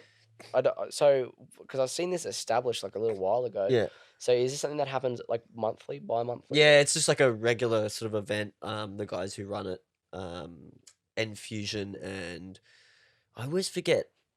Old Mandy's other name. His DJ name though. I know Infusion. I've heard of Yeah, him. Nathan. Yeah, Yeah. yeah. But yeah, so it just happens. It's just an event that happens every now and Yeah. again. Yeah, yeah. And it's mainly locals that play it and stuff, and it's like all housey, tech housey, Yeah. that kind of vibes. Yeah, No, fair enough. yeah, I saw I think it was Tara Bloom was playing at like this creative live stream space, but she had some huge screen behind her. I don't yeah. know I saw something I about don't that. know. It's like this venue. I don't know, and I don't know whether it's like something that you can actually frequently live stream at that just isn't popular. Yeah, But it's just got this gigantic like massive screen. I did see LED that. screen, Yeah, bro. It was I nuts. can't remember where that was, but yeah, I did see that. And she had there's like Matrix stuff on it and Yep. stuff. Yeah, Yep. Yeah. I had no idea about whether that was something that you can continually hire out or We'll what. just have to hit her up. Yeah. No, Tara. So production. We were talking a bit earlier. You haven't started Please train me. you haven't started on the production journey No. fully. Like you said, you've got Ableton and you've Yeah. been doing some tutorials, but something you definitely want to get into though. 100%. Yeah. I feel like you can only go so far with not to undermine the fact that people can be great DJ as an example and make a really good mark for themselves, but I feel like if you want to really evolve, just producing is something that would be the next Yeah. step. So I feel like that's something that would be really beneficial to me, and at the same time, as much as I'm trying to work on myself outside of the realm of music with my own personal job that I've got, and also with uni at the moment, I feel like production on the side would be really good. And Yeah. my Xbox recently cooked it after like 5 years. Oh man, get Yeah, rid of your gaming I kn- systems. That's what I don't like. I love games. Yeah, I yeah. love gaming. Like RPGs, I will get lost in RPGs World of and play them Warcraft, did you play forever. it? Nah, I've literally just started playing it. Don't Don't, do it. don't, Don't do it. but I've turned music production into a game for Yeah. myself. So it's like when I go and I'm like, I'm gonna practice or learn this, Yeah. and it's like, well, that's like to me, that's like a stat that I'm That's upgrading. what I want to do. Like, Yeah, yeah. That's the ideology that I wanted to have behind That's what it. I do, and it's like, oh, I'm gonna work on drum groove today. And Yeah. it's like, oh, I just got +10 drum groove. I'm on level 89 drum groove now. Like, and like I just do that in my mind to make it to trick myself to make Yeah, it think that I'm 100%. playing a game or I'm doing some kind of thing, because it's hard. Like the thing that games do so well is they give you those little progress. Yep. Those little hit. Oh, you've achieved something. It's like, You've oh, done wow. something. You've Thanks, completed man. something. Oh, I feel good. But it's like when you do music production that you don't get that. No, you've just got It's just like endless, you learn does something, this you're like, sound like "Oh, shit? Now I think I'm a little bit better at that. Yeah. But you don't have anything going there. Oh yeah, you just got 10 points. It's like, fuck yeah, On your, dude. yeah, your drum groove just got 10 points better. It's like you don't get that. So that's what I love. Doing, like thinking of it in terms of that. I think it's a good way to process it like that. I mean, the moment my Xbox cooked it, I was like, you know what? I'm not gonna bother buying a new one. I was Yeah. like, why don't I just spend all the time that I would, which was quite a bit of time after work and Mm. after uni, and when I shouldn't be doing it while I was at uni. Why don't I just put all that into production? And so I managed to get obviously Ableton, and I've really tried, but it's just hard to get myself back, because there's no easy way of learning. It's not like, oh, congratulations, like you just said with you've just Yeah. learned lesson 1. Yeah. Like it's just like, okay, sweet, you know now how to make a hi-hat, cool. It's just like, all right, but I want to know And that's more. such a small part Yeah, of it. So, exactly. it's like It you're like, is. oh man, there's so much more. Yeah, Like, that's the thing, is that like understanding Ableton and music softwares in general is that there's no like you have apex producers who are just unreal. But Yeah. the thing is, you can never just learn ultimately the entire software, because it's endless. Yeah. And There's so many ways to do it, and people do so it differently. many. People come here and go, oh no, this is how I do it, and like show me something. I'm like, I've never thought about doing that. Yeah, dude, I would never 100%. think to do it that way. And they're like, oh yeah, and it's great. Everybody, that's what I mean. It's like you can only get so much. Like on YouTube, I've been trying to watch this. It's like an hour and a half tutorial, but I've been watching it for like 3 days. Like, and I mean, I haven't. It's not that I've watched it on repeat 3 days. I haven't even gone through it across Yeah. 3 days, because like I keep pausing it, going to the software, doing it. But it's just trying to get such a good understanding of it. It's very difficult, but I guess that's where you put your money where your mouth is. You go to somebody and be like, "Hey, look, I want to produce. Can you help Yeah, me?" and just Teach me the practice basics, as well. bro. And like Practice.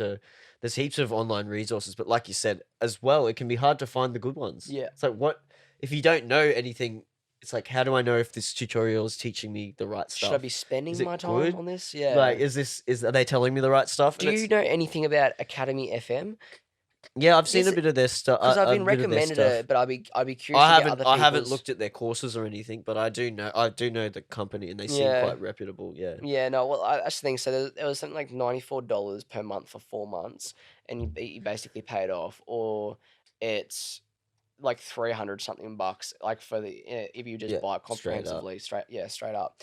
And I think that'd be I was recommended that by Cal, one of the resident DJs Yep. that I met, and he said it's good because you can learn in your own time, Yeah. which is good. You've got but access to it then forever. Yeah. exactly, but at the same time as well, I'm just like I would prefer to be in front of someone so they can be like, hey man, like that's wrong, or can be Or like, you can just ask a question. I can but ask a million questions. They to explain you, man. something, and then you go, "Oh, but what about that?" And you can Yeah. actually ask. Whereas in a tutorial, it's You're like, not "Oh, you can't mindlessly ask going them." through it. It's like, what buttons did you click to go Yeah. through that? It's just like, yeah, you do this, you do this, you do this, which is what you get on a video. But yeah, no, I mean, it's something that I want to get into. I feel like as someone who wants to progress in the music scene, it's something that I really want to focus on as moving forward. I just feel like that if I could finally know how to create the beats that are in my head, I'll smash it. Yeah, that's the whole That's what everyone challenge. That's says, what isn't it? music production Yeah. is like. Even nowadays, sometimes I'll think of something in my head and I still can't. Just like Physically sound produce design, it, yeah. sound design wise, sometimes it's like you've got a sound in your head, but you can't quite get it how you want it to sound. Yeah. But that's the biggest challenge. It's like getting it from here into the computer. You just want to copy paste it. Just Yeah. take it. Oh, how do I make it sound like it sounds in my head? But yeah, it's a big challenge. What kind of music would you be interested in making then? Would it be like same kind of stuff you play, or Yeah, I mean, some people they're like, oh, I want to make this, and it's like totally different. Like, Yeah. it's like I want to make hip hop, and it's like you're a tech house, Very or left a field, house yeah. DJ. Yeah, I mean, I'd love to play. Or there's an artist called Matt Zoe, and he plays very like he's on a Beat or a Unibeats, whatever however you say it, that label. But he also produces D&B as well. Yeah. I've only stumbled across him recently. I've liked some of his songs in the past, but never realized it was him. And he plays very like not future house, but really progressive. But then he also has belted D&B. So for me, I'd never want to kind of seclude myself into one field. I'd love to do very, very, very groovy, thick tech house. That's my thing. That's my go-to. Yeah. Very dirty kind of thick tech house, but slash bass house, and also drum and bass. Those are kind of, at the core of it. That is what I would do. Yeah. But yeah. I have to show you. I just started writing a drum and bass tune. First time I've tried making wanna drum hear and it. bass. Yeah. Because Benjamin, Yeah.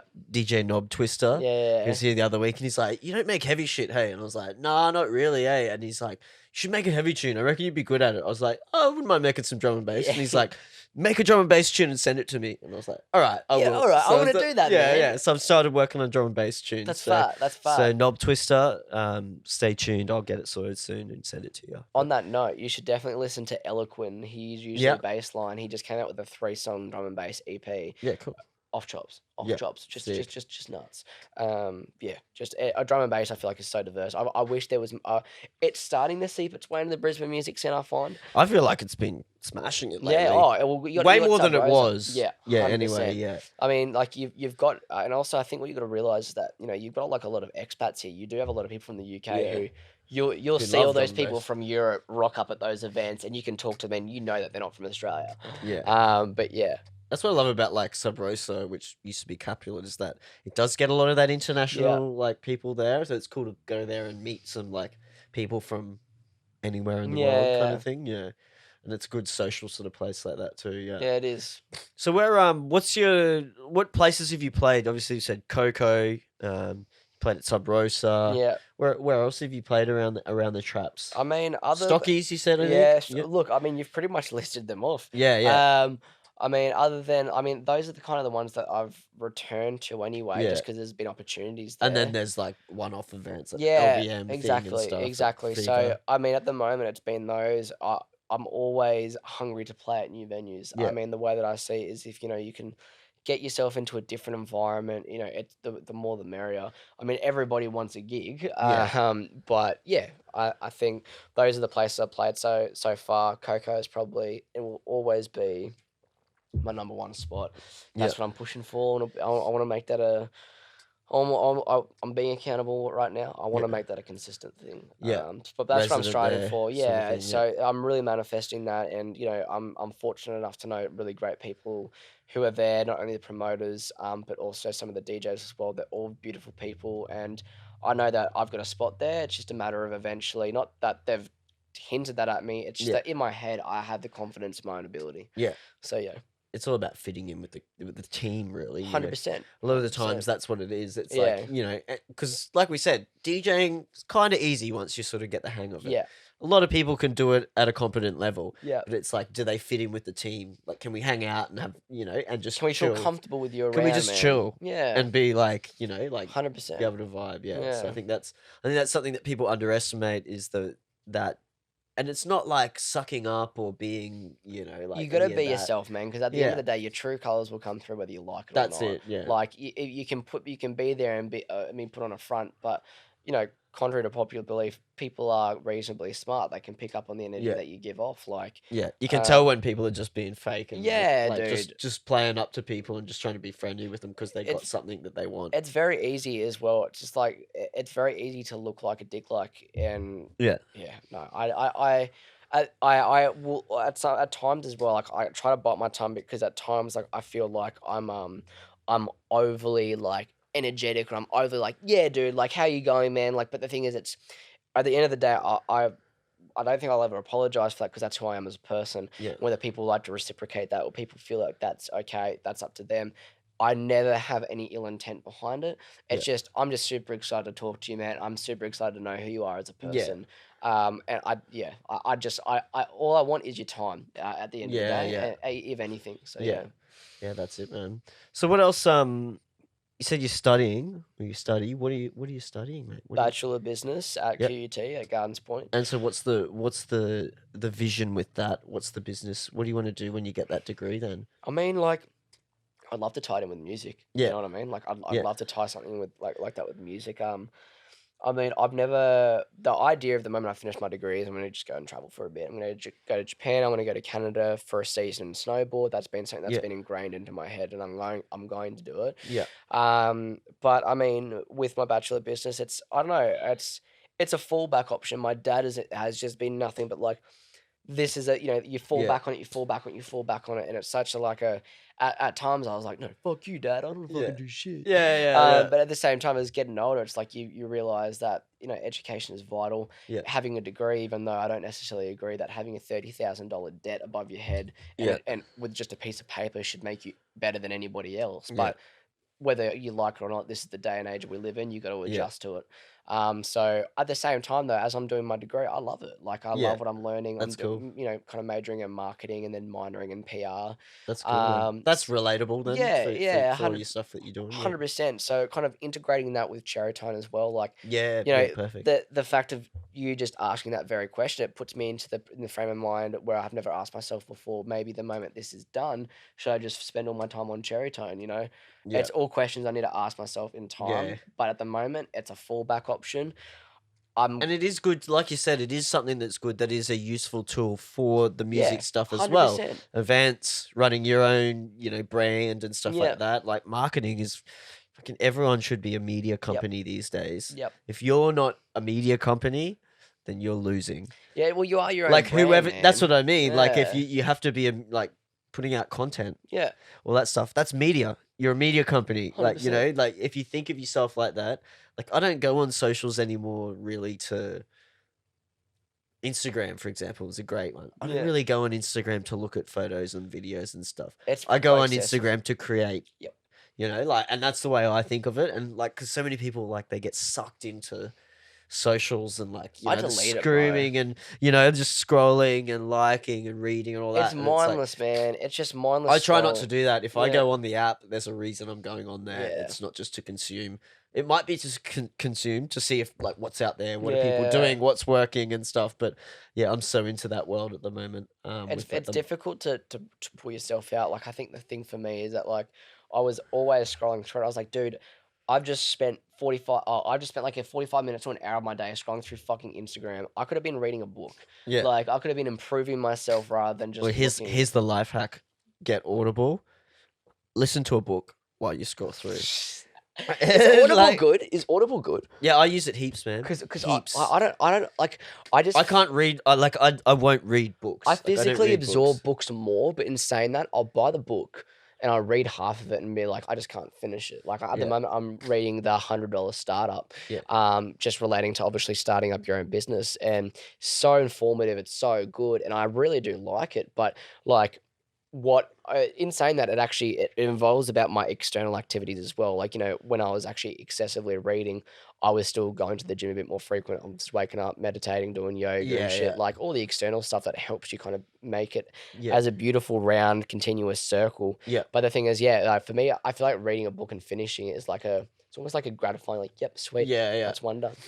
But yeah, that's it. No, I use Audible all the time. I learn better that way.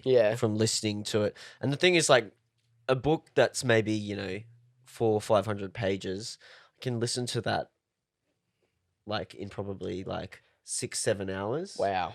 Whereas like I couldn't read it that quick. Like, and I couldn't sit there that long, and I can do it while I'm doing other stuff. Exactly. I've heard nothing but good things about Audible. And then you can listen to it again. Well, that's the thing, you can hear it, and that's the thing is that apparently I don't know if it's Audible or if it's something else, but it cuts down and it summarizes audibly the kind of the plot of the book, everything about it, so you can find out whether you want to read it or not.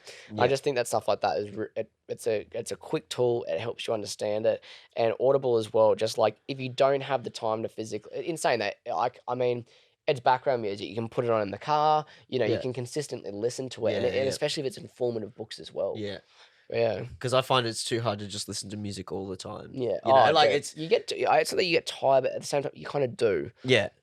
It's like you can't just listen to music all the time. I feel like it's sometimes you need to. And I really enjoy that. So I think that's something that I would, if you want to learn stuff for learning, listening to audiobooks is really How good. much is it monthly? Oh, it's like, I don't know, $12, $13 and each, and you get a credit each month when you pay that. So you get a book. Wow.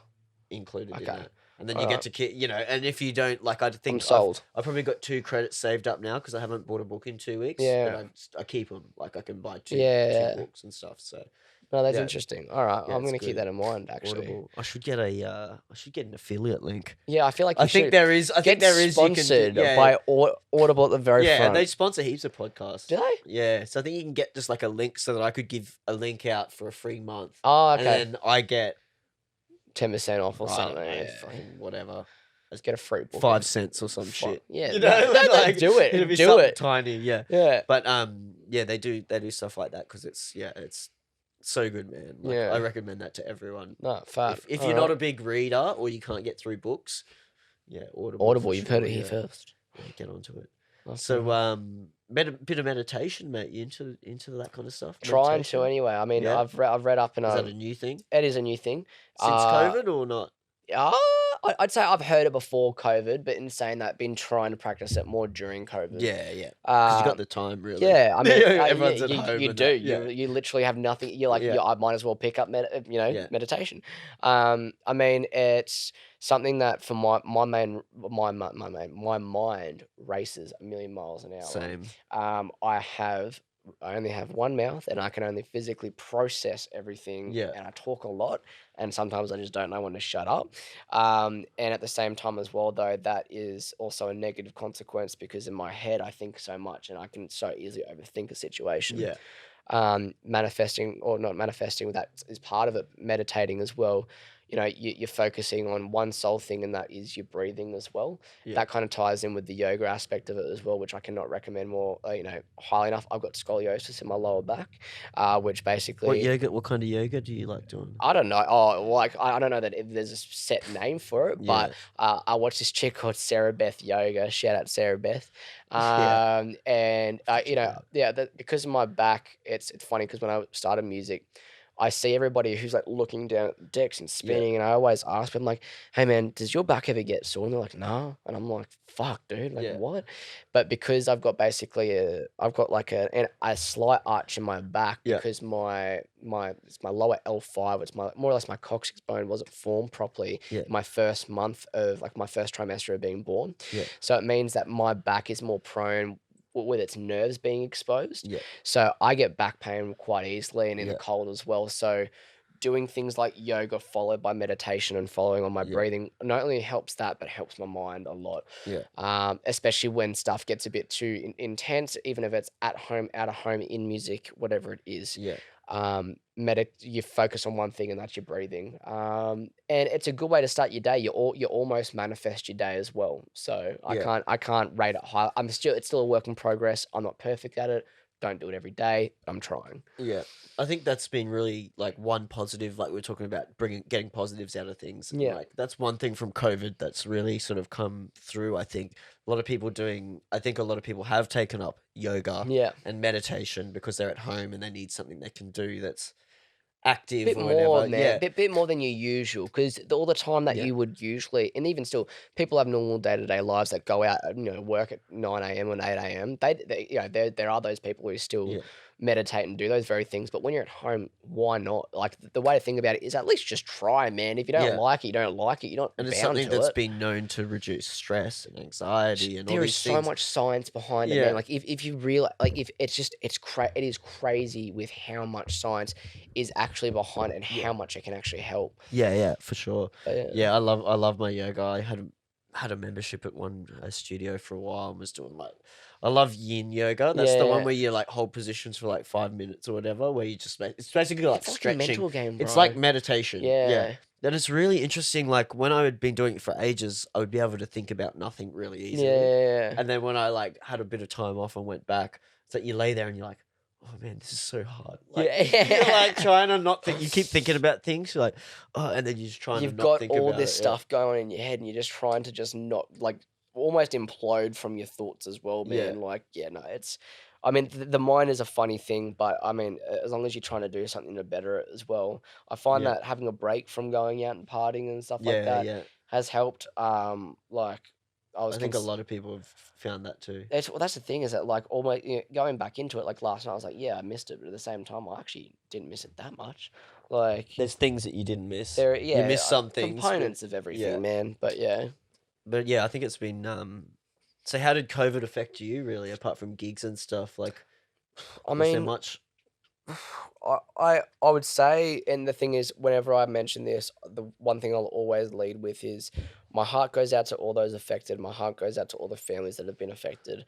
And everyone that is negatively impacted. And I wish that this just obviously never happened. But in terms of in terms of how it did realistically work out for me, it helped me. It helped me more in terms of being more at home because I got to be with my partner more. It helped me being more at home because it was probably one of the most intense semesters of my entire uni because I had 4 subjects I was doing. And when I went all online, it meant I didn't have to commute to work, to uni, to home, and I wasn't so mentally exhausted. That's something that I think a lot of people have realized now is like working from home, and that you don't realize how much time you waste commuting and traveling to work. And even just the mental thing. If you're at home and you're like working or doing whatever, and then all of a sudden, instead of having to get out and drive or whatever, you can just start. Like I was talking to LJ, and she was saying like just working from home. She's like, I could literally just turn my work computer on, turn my home computer on, and start producing. Whereas back in the day, like when I was when I have to actually go into where she works, you'd have to pack up her computer, go down, get in a car, drive home, and by the time you get home, you're thinking about other things. And you're exhausted as well, bro. Like and that extra half hour even or whatever. Takes it out of you, man. But so I think it's interesting. Like a lot of people it's changed the perspective of a lot of people. It has. Just interesting. It's good. I think it's benefited more people, and also like I feel like it's also been a make or break for certain relationships. Like you're stuck indoors with that person, man. You might absolutely just not be a huge fan of whoever you're with, and I feel sorry for you. That's the case. but no, like it's affected me in a positive way. It's also allowed me to save money. Yeah. I've been in a position where I haven't lost my job. So being able to do that, it's been awesome. Well, actually, that's bad to say. It has not been awesome, but it's been awesome for the things I've learned personally about the situation and about myself. That's how Yeah, I I say think the it. best way to frame it, like everyone always goes, "Oh, it's been awesome," and they're like, "Oh, it's just the wrong thing." I think the best way to describe it is I'm grateful that for the position that I was in. 100%. You know, That's the like I'm that's grateful. probably Yeah, that's the I'm best way to grateful that say I it. was in this position. You know, like for me, for example, I work at a primary school. Yeah. So I work in a government job, and I've never been so grateful to be in a Yeah. government job. You know, because like I know that I'm not going to lose my Yeah, job. Like so, it's 100%. like back in the day, you know, a few years ago, or you know, a year ago even, it was like, oh yeah, I work for the government. Like it's not the best money. It's not, Yeah. you know, But now you're just get all like, right "Oi, I holidays. work And for the now I'm like, government." fuck man, I work for the government. It's Yeah, sick. Like you yeah. know, I know I've got a job. So Yeah. yeah, it's interesting to. Everyone's different, but it's just that grateful, you know, we recognize that a lot of people have lost a lot of things, people have died, all that kind of stuff, Yeah. but we've been lucky, I guess. So 100%, man. that's it. So what can we expect from you? Anything, any big plans coming up, or anything apart from starting to work on some music production stuff, like I anything mean, coming up? other than Cherry Tone, like I think that's where all my time and effort will really Yeah. be. Is kind of being in that environment and Are you and guys looking to do anything soon? yeah, we all. I Yep. mean, not soon. Soon. I don't really want to spill the beans on anything, but Yeah. like obviously everything's a work in progress. Like we have our eyes on domestic shows with some really good big domestic names, Yeah, and we've cool. also got our eyes on larger international names. Double headlines, more or less in the realm of bass house and baseline events. There, Yeah. I mean, we've found a gap in the market. We might as well continue to push for it. Yeah. So I mean, everything relating to Cheritone, I can never talk highly enough of it. Zach, Lachlan, and Ali are both beautiful, beautiful people. All three are beautiful, beautiful Yeah. people. And I'm so grateful that I get to work with them. So, I mean, the one thing that I'll always plug wherever I can is Cherry Tone. It's a culture. It's an environment, and I don't want culture to say cringy. I just mean it's a vibe, man. Like Yeah. you come It's a here, you come. community. That's the thing It's is that like people. Yeah. the way that we kind of we like to not more or less compare, but at the same time adhere to is what you do. So you have this thing where you've got a community, people know you, people Yeah. know about you, and are comfortable with the environment that you basically provide. Yeah. That is more or less what Cherry Tone's Yeah. doing, Yeah. but more or less on an events based level. Yeah. So I know that we've got a really good connection at the moment with Rick, so we want to make kind of cool. a Rick's connection where it's a frequent thing. Yeah. But yeah, I mean, all I can say is not too much about myself other than I'm going to keep doing what I keep doing, and that's live streaming and trying to Going to produce. Quiver at 12, hey? I'm going to what is the time? at 11:30. 11:30. So we got to wrap up. So Well, you yeah, can head. we'll wrap You can it up. head there and Throw But some beans. yeah, sweet. Yeah. So thanks for coming in, man. What are your socials? My socials, Give us your socials so I can find you. Instagram is Cameron Brother. It's not the way that you'd usually spell it. CameronBrutha. Cameron Brother. Yep. On my SoundCloud, just type in Badger AU, and then the same thing with on my Facebook. You can just go to Performing Badger. So, Yeah, sweet. We'll put some links down in all the description and stuff. You can just click on that shit and find it. So thank you so much for having me, man. I yeah, really, man. really Thanks for appreciate coming it. in. Great to have a chat and learn a bit more about your story and stuff. Love it. Like that's what I love, man, about this show is like learning about people's It's good. past and story and It's good stuff to know like that, about how you as get into well. it. I mean, Yeah, cheers, man. I mean, I get you from the outside, but also finding you out from the inside is also fun as well. So I Yeah. really appreciate that, man. Awesome, man. All right, everyone, go out and check out some of when Badger's playing in an Yeah. event, or check out some of the mixes. I've got a mix. and the I've got a Cherry mix Tone stuff. recently. What's the mix called? Velvet Vibrations. If Velvet you're gonna go, Vibrations. yeah, it's a beautiful blend of Nice heavy alliteration. thumping tech into drum and bass. So yeah, go listen to it. Sweet. Yeah. Awesome, man. We'll have a good set at Quiver today. Thank you very much. I love Awesome. you, man. Thank you. Let's do a little cheers at the end. We did it. Good on you. Sweet. See you guys.